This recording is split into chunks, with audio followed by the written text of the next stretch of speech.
Bonjour à vous. C'est Alexandre. Sous la Varangue, c'est votre émission. Sous la Varangue est une émission culturelle consacrée à l'art, aux traditions, à l'histoire et à l'événementiel. Beaucoup de nos cases ici à La Réunion sont équipées de chauffe-eau solaire parce que nous sommes le pays du soleil et nous retrouvons le groupe Dijoux à travers Michel Dijoux à la Nordève, au salon local. Et avec Solar Réunion, nous allons comprendre tout le dispositif des chauffe-eau solaires. Et c'est tout de suite dans Sous la Varangue.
Nous sommes ici au salon local et je suis en compagnie de Michel Dijoux. Et monsieur, vous êtes le président du groupe Dijoux et Solar Réunion, c'est une branche du groupe Dijoux.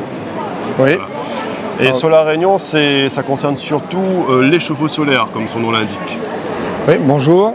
Oui, effectivement, Solar Réunion est le premier acteur historique en matière de commercialisation de chauffe-eau solaire et de fabrication de chauffe-eau solaire. Nous sommes ici, au salon local, pour montrer la profondeur de fabrication que nous avons en matière de chauffe-eau solaire. On va en parler dans un instant. Et Solar Réunion existe depuis 1990, ça fait déjà 33 ans. Un des deux opérateurs français historiques en matière de chauffe-eau solaire. Et nous avons commencé la production de chauffe-eau solaire en 1998. Avant, nous étions importateurs. Aujourd'hui, on fabrique tout de A à Z. Solar Réunion était importateur, de même qu'un autre était importateur en même temps que nous. Il a disparu depuis. Solar Réunion s'est lancé dans la fabrication des chauffe-eau solaires en 1998, après avoir été importateur pendant 8 ans. Et la première étape de notre fabrication a été une fabrication sous licence, ou sous licence australienne. Et pendant les premières années de fabrication, nous avions commencé à fabriquer la cuve avec, on appelle ça les chapeaux latéraux, et deux bandes de plastique en haut, là, mais les parties latérales, c'était du métal. Et très vite, on s'est orienté vers, grâce à une recherche faite localement, on s'est orienté vers des chapeaux plastiques réalisés à l'aide de billes de polypropylène. Les billes de polypropylène, et c'est ce qui nous permet, par chauffage, de réaliser les chapeaux latéraux. On pourra jeter un œil dans un instant. Solar Réunion, c'est une entreprise locale, bien ancrée à La Réunion. Oui. C'est une entreprise qui est utilisée par beaucoup de Réunionnais. Et c'est aussi une entreprise qui a beaucoup innové, il me semble. Oui, alors il y a trois choses à retenir. Solar Réunion déjà était implanté localement et aux États-Unis où nous avions une filiale. Ce que nous faisons à La Réunion, c'est une fabrication complète.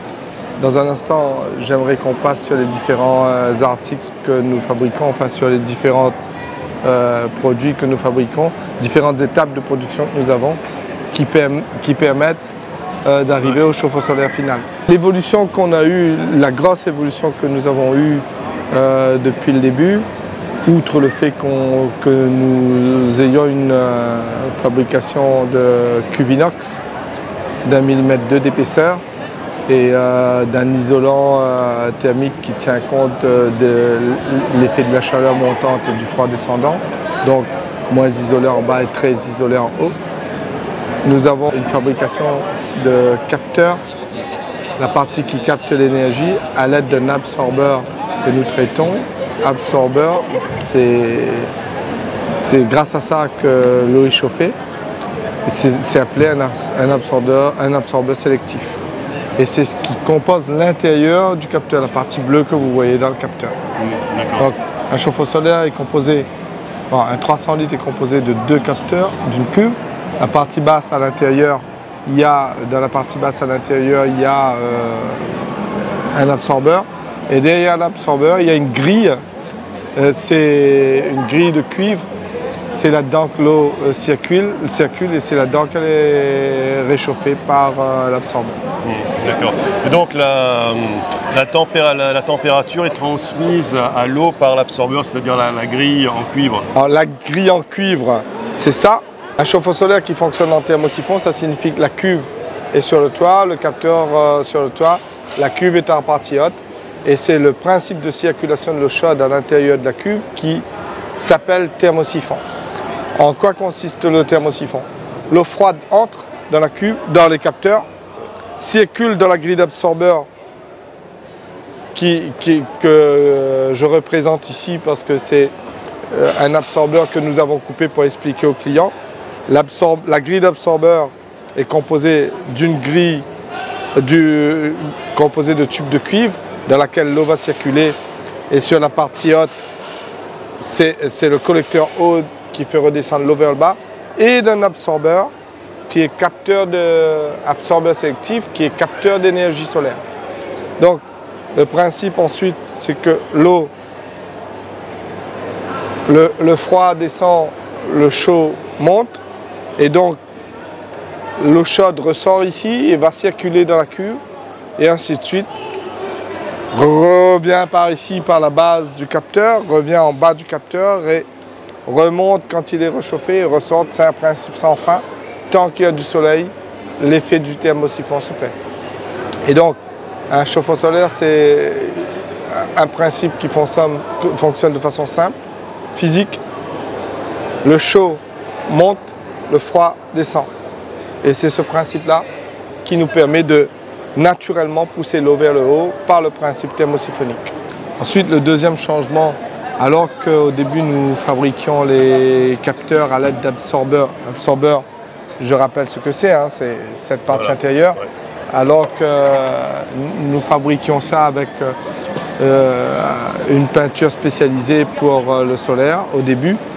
La deuxième étape de fabrication pour changer, pour rendre plus efficient notre absorbeur et capter plus d'énergie, on est parti dans une direction un peu différente en amenant cet absorbeur vers un absorbeur en cuivre avec du traitement chimique qui nous a permis d'avoir un absorbeur de très bon rendement.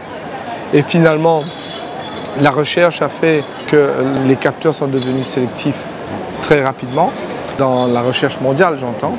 Et nous, on a été un des précurseurs européens. Je pense qu'on a dû être le premier ou le deuxième à utiliser un absorbeur qu'on appelle à très haut rendement sélectif, donc qui capte les rayons solaires et qui sélectif parce que les ultraviolets sont jetés, les rayons sont sélectionnés parce que c'est eux qui vont permettre la transmission de l'énergie pour chauffer l'eau. Et ça, c'est une étape dans laquelle on est rentré il y a à peu près 7-8 ans, qui nous permet aujourd'hui d'offrir un capteur sur le marché avec une performance très élevée en matière thermique, puisque ça nous permet d'avoir de l'eau chaude rapidement et abondamment. Donc à surface identique par rapport à avant, on peut chauffer l'eau 3 fois plus vite qu'avant. Ouais, donc, qu'est-ce que ça veut dire en termes d'efficience et qu'est-ce que ça apporte à l'utilisateur? C'est qu'au lieu d'avoir son eau chaude à 11 h le matin s'il y a un bon ensoleillement, pour une cuve qui part froid le matin, il aura son eau chaude à 8h30 environ le matin, 8h30, 8h45. Ça change tout parce que lorsque les gens ont déjà pris leur douche ou leur bain le matin, tout de suite après, l'eau peut être utilisée pour la cuisine. Et à 4 h, 3 h, il y a encore de l'eau chaude en abondance dans la totalité de la cuve. avec un bon dimensionnement de la cuve. Et donc on peut avoir de l'eau chaude réellement toute la journée. Sur notre process, nous avons fait évoluer l'efficience du capteur. Donc ça permet d'avoir plus vite de l'eau chaude et en plus grande quantité. Parce que plus la température monte à l'intérieur du capteur, plus vite on aura un stockage d'eau chaude. Et plus vite la quantité du stockage d'eau chaude va monter dans la cuve. Donc on va avoir de l'eau chaude très rapidement. Mais indépendamment de ça, ce qu'il faut retenir, c'est que Solar Réunion, c'est une fabrication complète, en profondeur. J'aimerais qu'on regarde dans un instant toutes les étapes de la production. On va regarder dans un instant toutes les étapes de fabrication. On importe les métaux et les matières premières en quantité, par exemple, l'inox, on l'importe en bobine de 3 tonnes. On déroule, on dresse, on coupe avant que ça devienne avant de rouler le cylindre. Et avant de faire la partie qui ferme le cylindre qui s'appelle le dôme. Le chapeau latéral, j'en ai parlé tout à l'heure, on importe des sacs de 25 kg de polypropylène. C'est ce qui, chauffé, nous permet de faire le latéral. Les écrous, on fabrique même les écrous, je vous montre ça. Alors ce qu'il faut retenir, c'est la profondeur de fabrication dans Solar Réunion. Chez nous, tout est fabriqué de A à Z. Par exemple, les écrous, on fait venir des barres de laiton de 1,20 m comme ça, et on fabrique les écrous nous-mêmes. Et on fabrique les écrous à l'aide des barres de laiton que nous avons commandées. Et ça, c'est usiné chez nous sur un centre d'usinage. Et ces écrous vont servir, ce sont les collecteurs, c'est là-dessus qu'on va fixer les collecteurs froids d'eau chaude. Mais en tout cas, cette partie-là, c'est fabriqué, même ça, on fabrique chez nous. On ne fabrique pas seulement les cylindres, on ne fabrique pas seulement les capteurs, on fabrique aussi tous les accessoires qui vont avec nos chauffe-eau. Tout. On fait tout de A à Z. Alors, je vous montre la suite des détails de production que nous avons. Entre autres, cet écrou, avant qu'il devienne écrou, il était barre. C'était une barre comme ça, dans laquelle on a fait ça, et ensuite on a coupé, et ça a donné ça. Voilà, exactement la coupe d'un écrou. Et ça, c'est fait dans notre usine à La Réunion, au port, en ZAC 2000. C'est une barre, c'est parti de la barre. On a taraudé la barre à l'aide d'une machine qui s'appelle un centre d'usinage. Et pour donner ça, on est passé par ce stade-là. Après, on a coupé et la machine coupe là. Et là, on voit bien le processus de fabrication de l'écrou. Ça, ce niveau d'indépendance technique, c'est nécessaire quand on se lance dans la fabrication pour ne pas dépendre de fabricants de tous les petits accessoires. Donc, nous, on fabrique l'ensemble du chauffe-eau et l'ensemble des accessoires de notre usine. Tu vois, de cette barre, on a réalisé cet écrou en laiton, qui est une des parties du collecteur eau froide ensuite qui sera installé sur le chauffe-eau. Je pose ça, je vais vous montrer, j'enlève tout ça parce que tous les écrous, ceux-là aussi sont faits dans l'usine. Tous les écrous laiton sont fabriqués dans notre usine.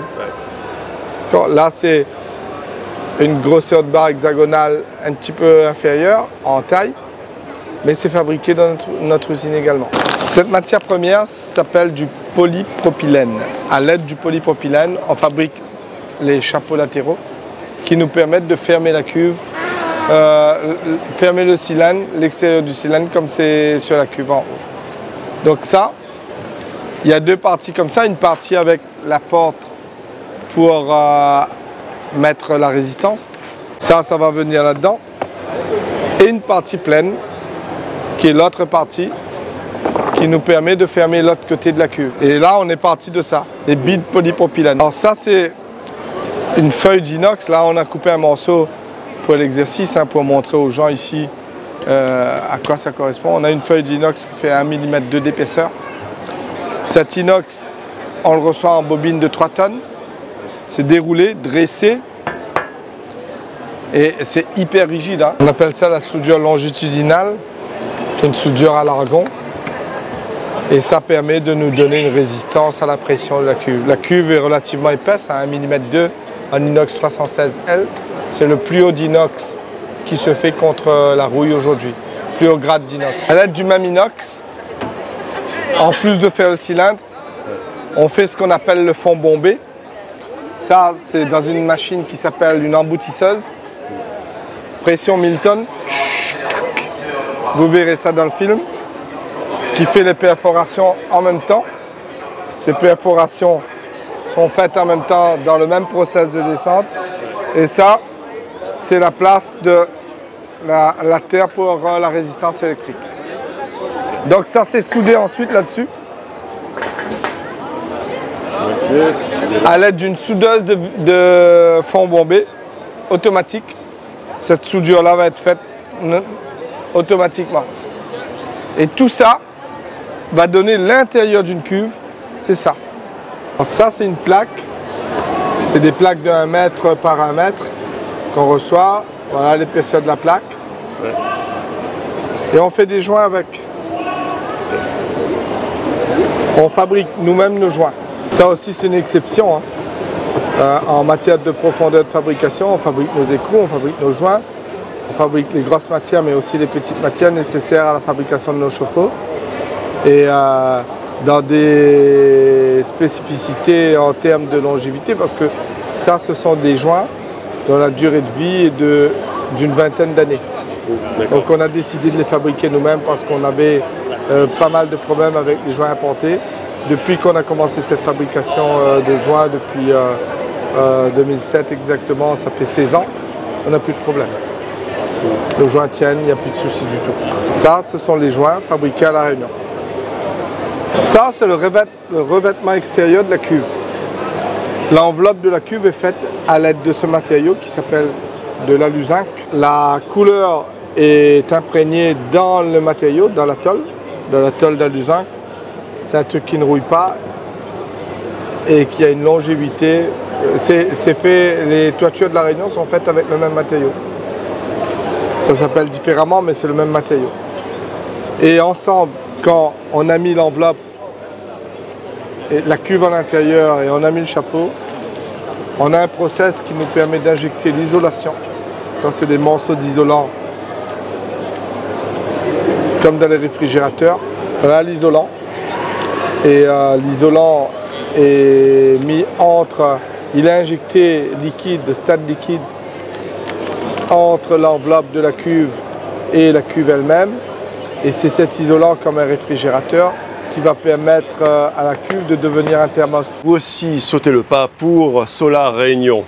Et restez avec moi dans Sous la Varangue. La prochaine fois, nous nous intéresserons à nos chers agriculteurs. À très bientôt dans Sous la Varangue.